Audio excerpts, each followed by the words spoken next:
أعوذ بالله من الشيطان الرجيم بسم الله الرحمن الرحيم رب اشرح لي صدري ويسر لي أمري واحلل عقدة من لساني يفقهوا قولي ربي زدني علما اللهم فقهنا في الدين.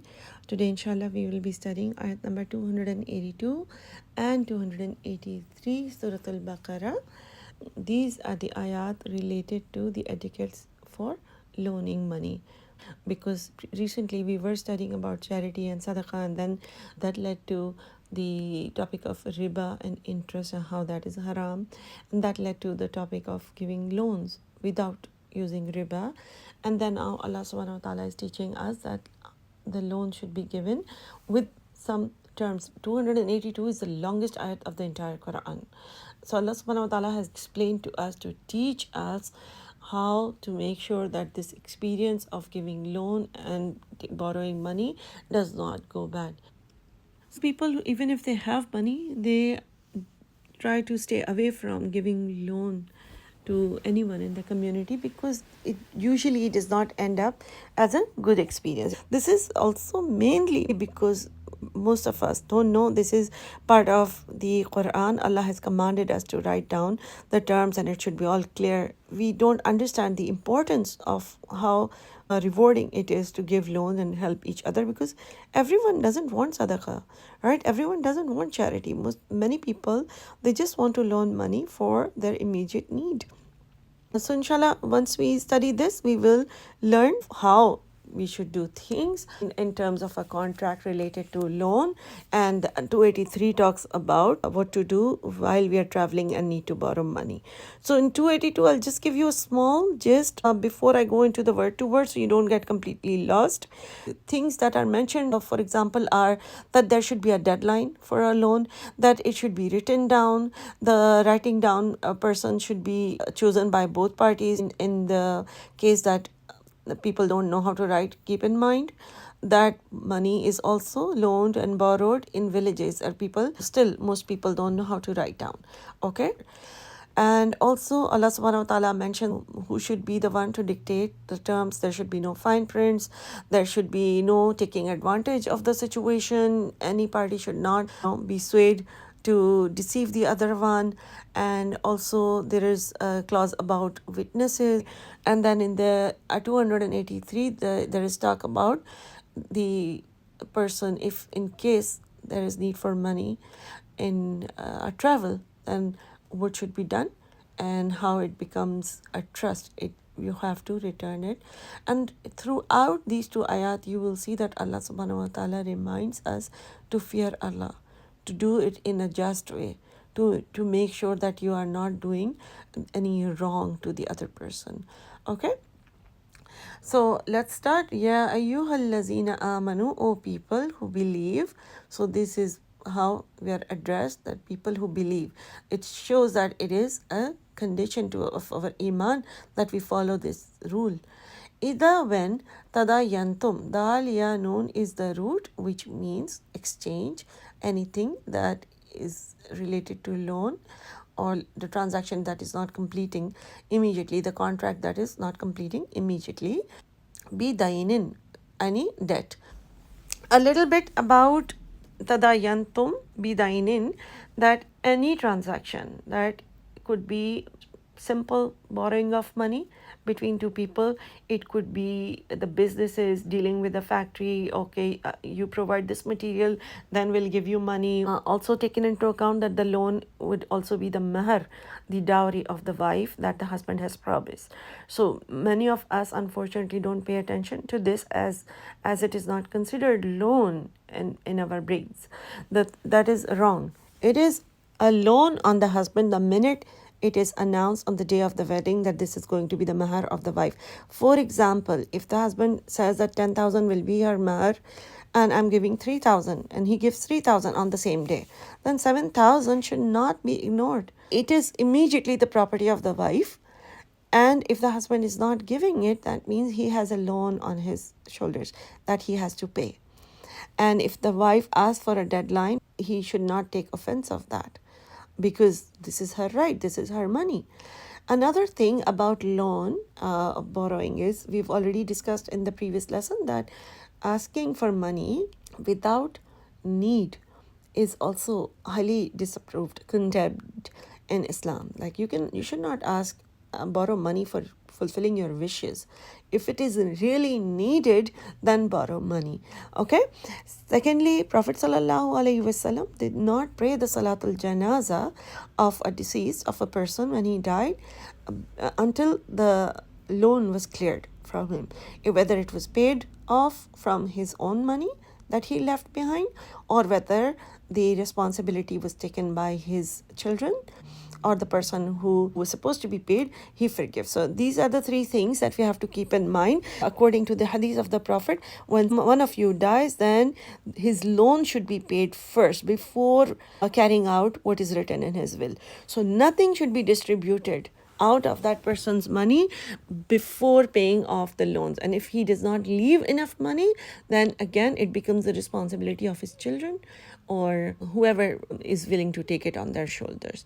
If somebody passes away, make sure that you announce and ask everyone if my father, my mother had to pay anyone anything, any money, right? If they had any loan, and request them to come forward, not to be shy, or to let you know in private, so you do not bury them without completing that transaction in whatever way, whether you make it your responsibility if your father has not left enough money, if your spouse has not left enough money, or if somebody else says from the crowd, I will pay. That has to be taken care of. Ila, number one, ajalim musamma. So there has to be an ajal, a term, musamma, sin mim waw, a fixed term. So the loan should happen with some deadline. When I mentioned the business transactions, even if there is no exact date and month mentioned, if things depend on when the products are delivered, then also it should be written very clearly. Faktubuhu, number two, it should be written down. The terms and conditions, the entire transaction, everything should be written down with the date when it is going to complete. Wal yaktub, and let write. You will see many derived words of the root kaf taba over here. Faktubuhu wal yaktub katibun. Okay, so wal yaktub, and let write bainakum, between you, katibun, a scribe, bil adl, in justice. I already mentioned that scribe, in case it is happening between two parties who are not able to read and write. These days it is still easier. We have like messaging. People who cannot read, write, they can also have audio, but writing proper document is good. Even if we can read and write, there are official documents these days which we don't understand the terms in. So a professional accountant or some, so there should be a deal made properly. Okay. Then fourth is wala ya'ba, and should not refuse. So ya'ba, the root is hamza ba ya. Who should not refuse? Katibun, the scribe, on that yaktuba, he writes, kama, as allamahullahu, as taught, he's taught by Allah. He's given the ilm, he's given the knowledge by Allah. So a person who can read and write, he should not refuse. Somebody from the community is helping, then he should not say, it's not my problem, you guys, I cannot help you, I don't have time. Okay. And this extends to any other special skill or expertise that you might have, and some of the community members need help. At the same time, we should keep in mind that if we are asking somebody for some help, we should make sure that it is done at their convenient time, how it suits them, and should not make it difficult for them. So if you have any skills, any expertise, don't be stingy with it. And then walyum lilil lazi, and let dictate the one, alayhi, on whom, al haqu, is the right. What does this part mean? Walyum lilil lazi alayhi al haq. It means that the person who's borrowing the money should be the one to dictate the whole contract to the scribe. All right. Why? Because Allah subhanahu wa ta'ala, he gives more right to the person who has a lower hand in any contract, any kind of thing. Also, the person who's borrowing will make sure that there is nothing hidden, everything is very clear, and he knows what he's getting into. وَلْيَتَّقِ اللَّهَ رَبَّهُ, let him fear Allah, his Lord. So he should be very careful that Allah is watching. He should not use any terms, anything in a vague manner to take advantage of the situation. Wala yabkhas bakhasin, which means to diminish or lower. So he should not hide or he should not diminish minhu from it shay'a. So there shouldn't be any fine prints that the other person doesn't know about or does not understand what's happening. Okay, it should be all very clear.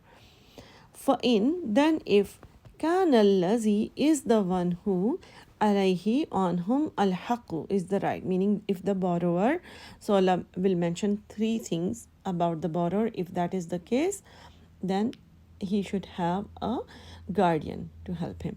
What are the three cases that Allah has mentioned? If the borrower is safihan aw da'ifan aw la yastati'u. So, safihan means somebody of limited understanding, who may be mentally unstable, or da'ifan, may be very old, maybe unconscious, on a hospital bed, he needs money for his surgery or something, and or he could be very small, younger kid, again needing money. He could be a teenager who does not understand yet and does not take the financial terms seriously. أو لا يستطيع, or he's not capable, meaning maybe he's physically not capable of speaking, deaf or dumb or something like that. So Allah subhanahu wa ta'ala mentions in that case what should happen? And yumilla, that he can dictate, huwa, then fal yumlil waliyuhu, then let dictate his guardian, bil adl, with justice. So Allah subhanahu wa ta'ala keeps reminding us the aspect of justice. If we are somebody's guardian, we should understand, we should not take advantage of such a situation. We cannot think that, okay, I think I'm taking care of his business, I should keep some money in my pocket, and why don't I borrow more money? The other person, if he needs for his treatment, I'm helping him out, so I don't have to tell him how much I'm charging. I'll borrow 15,000 instead of the 12,000 that the doctor wants, and I'll keep 3,000 in my pocket. No, it has to be done with adl. And then on the next part of this ayat, there is talk about the witnesses. Wastashhidu shim ha dal, which means witnesses, evidence, and call for evidence. Shahidaini, two witnesses, mir rijalikum, from rijal, of yours, from your men. So two men, okay, preferably. For in lam, and if not, yakuna, if not there are rajulaini, if there are not two men available, for then what should you do? Rajulun, one man, wa and wamra'atani, and two women. So two men are not available, then one man and two women. I will also explain it to you, so because many women tend to take offense over here, but we'll discuss this a little bit after completing this part of the ayat. Mimman, of whom tardawna, you agree. So first of all, the witnesses should be from the ones that both parties agree.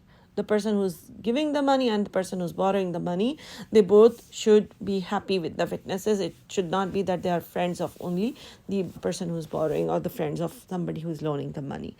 They should be somebody that they both agree, min ash-shuhadai, of the witnesses. And now Allah is explaining why two women, so that if tadilla, duad lam lam, if she makes a mistake, ihdahuma, one of the two, then what will happen? Fatudhakkira dal kafra, then will remind ihdahuma al ukhra, one of the other.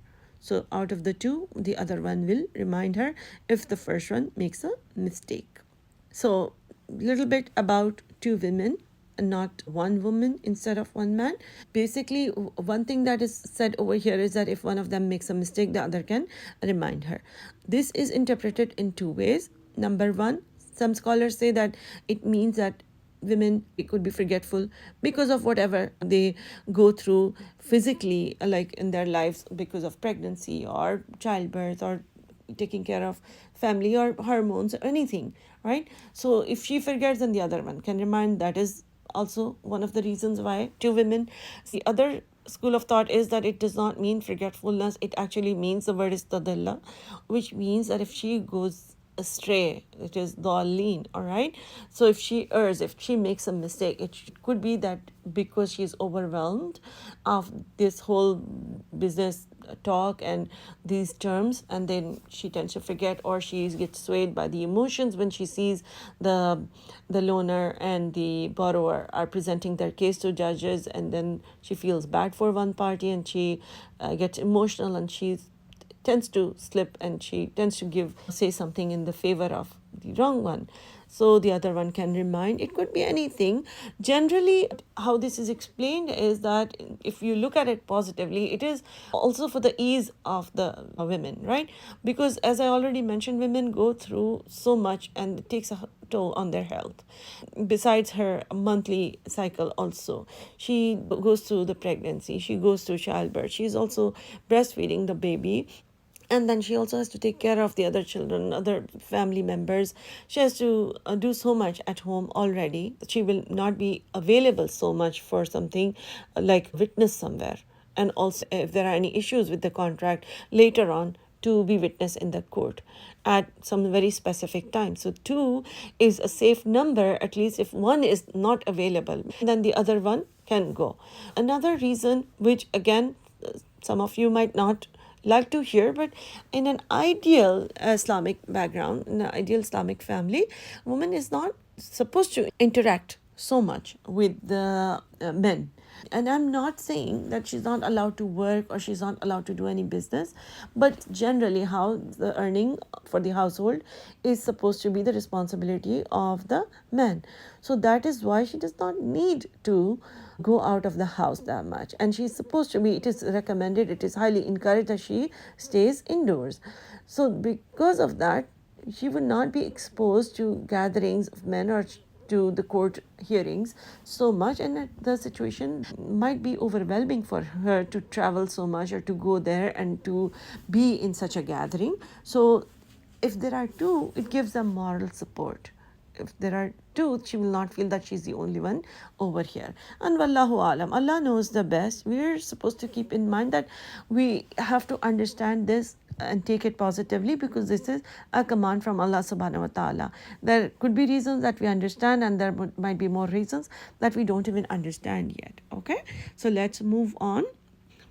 Allah subhanahu wa ta'ala mentions, wala and not yaba should refuse ash-shuhada'u, the witness. What should not they refuse? Iza ma du'u, when they are called. So they should not refuse when they are called. This also shows how bad a person would feel, a woman would feel, if she is not in a condition to go and be the witness and help out somebody. There will be so much responsibility on her. So Allah subhanahu wa ta'ala actually makes it easy. And in general, we should understand that this is a big responsibility to be the witness. We cannot say, I cannot cooperate. Okay? Wala and not tasamu, seen hamza mim, which means to be tired, to be bored of doing something. So don't be very, and that taktubuhu, that you write it, meaning don't stop writing the contract at any point, thinking that, oh, this is our regular business, oh, this we've been in this business for so many years and things have been fine, so we don't need to write things anymore, or this is our usual thing, we don't have to write anymore, or something like, we're such good friends, or we're just brothers, we don't need to write. Allah subhanahu wa ta'ala mentions, don't stop writing it out of getting tired of writing or bored of writing. Saghiran aw kabiran, whether it is small or big, ila ajalihi, for its time. Write it, and when it's complete, make sure that you confirm that it is completed now. So even when the money is returned, that should also be written and signed. Okay? Zalikum, that. Now Allah gives us 3 reasons why we should not ever ignore the writing of the contract. Zalikum aqsatu, qaf sin ta, it is more just. Indallahi, near Allah. And the second one is wa aqwamu, and it is more upright, lishahadati, for evidence. So if there is something written, there is something to show in the court if there is problem between the borrower and the person who's loaning the money. Wa adna, and nearer. Dal nun waw means both nearer, or it also means smaller. So wa adna, and it is nearer, Allah, that not Tartabu, there will be no doubts. Tartabu, the root is ra ya ba. So third reason is there will be lesser doubts. Even if there is confusion, you can just go back to the contract and see that, oh, this is happening according to this, and writing down will remove all the doubts. Okay, illa, except. Now Allah subhanahu wa ta'ala will tell us where it is not necessary to write, except that takuna, it is tijaratan, a transaction, hadiratan, present, tudirunaha bainakum, you carry out among you, something that you carry out between you immediately, meaning you take one thing and give the other thing, or you take the dress, pay for the money. So Daur means to as a circle also, tudirunaha, the root. So something that the circle completes immediately. The transaction is complete, and hadira meaning it's happening in the present. Nothing is left for to be paid or to be picked up or to be delivered in the future. That it does not need to be written. Falaisa, then not, alaykum, on you, junahun, any sin, Allah, that not, taktubuha, that you write it. So if that is not written, then there will be no sin upon you. This part actually shows that in the case of a loan, it will be a sin if we don't write. So next time, if you feel shy in mentioning in front of your brother or your sister or your friend that you should write down a contract, you can just simply say that it is the hukum of Allah, we have to do it. This is what Allah wants us to do, and you should do it. So then other person will also not be offended that you don't trust them or anything. You can say it nicely that we are such good friends and Allah subhanahu wa ta'ala has wanted us to do this, so we should get the rewards also of following the command of Allah. And this is the sunnah way. Alright? And then Allah subhanahu wa ta'ala mentions wa, and ashhidu, and take witness, iza, when, tabayatum, so when you make a commercial transaction, baya'ain, wala, and not yudara. So when it is a commercial transaction, you should have, of course, there is sometimes, mostly in commercial businesses, there are always proper departments taking care of it.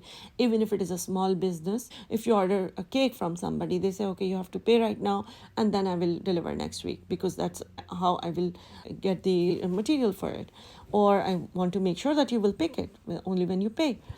So in that case also, it should be written and made sure. So if it's a commercial transaction, make sure that you take witness or you've written down wala, and not yudarra, ra meaning harm. Who should not be harmed in the process? Katibun wala shahid.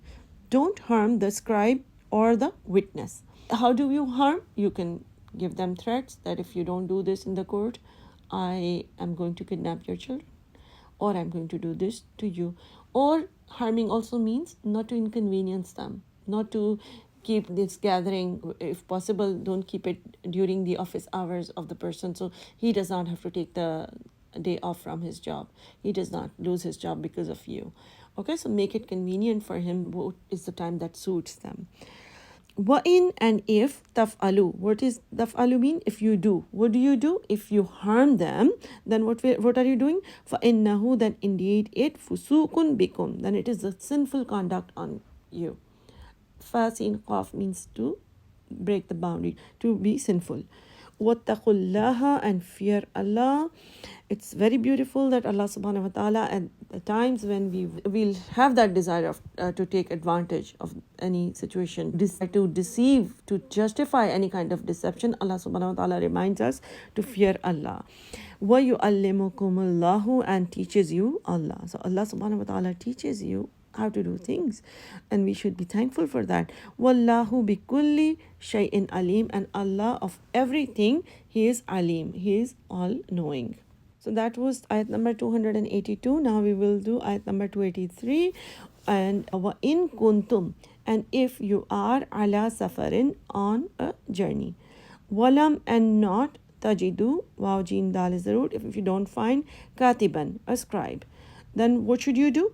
Farihanun, rahanun is like a pledge, or to give something as an exchange, to keep your watch or to keep your saddle, or something that you will say that I will get this when I return your money. Maqbudatun, maqbuda, qaf ba dwad, meaning to give in somebody's possession, the pledge in hand. For in, then if, amina, meaning if you are in aman, if you're in peace with ba'dukum ba'dan, one of you is in peace with the other, meaning if you trust that person now. Because like for example, if you're borrowing money from somebody and they say, oh, it's okay, I don't need to keep this watch, you can take it, you can return the money to me whenever you reach your home safely, and then you can do it, that's fine, I trust you. Then what should you do? فَلْيُؤَدِّي, then make sure that you are Hamza Dalia, meaning you give, okay, you will return, you will deliver. Allazi, the one who tumina is entrusted. Hamza Mim Noon, that somebody who trusted you. Amanatahu, then his trust. Then it is upon you that you have to. This is now called the trust. It's not a loan anymore because there is no written contract. The other person does not have any proof that you have his money. Okay, so now it is the big giant responsibility on you. Then Allah reminds, وَلْيَتَّقِ اللَّهَ رَبَّهُ, and let him fear that Allah is his Lord. He cannot hide from Allah. Allah knows everything. Even if he cannot, if they didn't have a scribe, if they didn't have any witnesses for that contract, if we believe in Allah, we know Allah is seeing everything, Allah is hearing everything, Allah knows everything, right? So Allah reminds us over here. And then wala taktumu, and do not taktumu, the root is kaf ta mim, conceal or hide ash-shahadata, the evidence. Woman, so it's upon you now, he doesn't have any way of proving, so Allah mentions don't conceal the evidence. Woman yaktumha, and whoever conceals it, فَإِنَّهُ آثِمٌ قَلْبُهُ, so indeed his qalb, his heart is sinful. Then he has a sinful heart, then there is something wrong in his heart. Wallahu, and Allah, bima ta'maluna, of what you do, alim, is all knower. Allah subhanahu wa ta'ala knows everything. This is a threat kind of.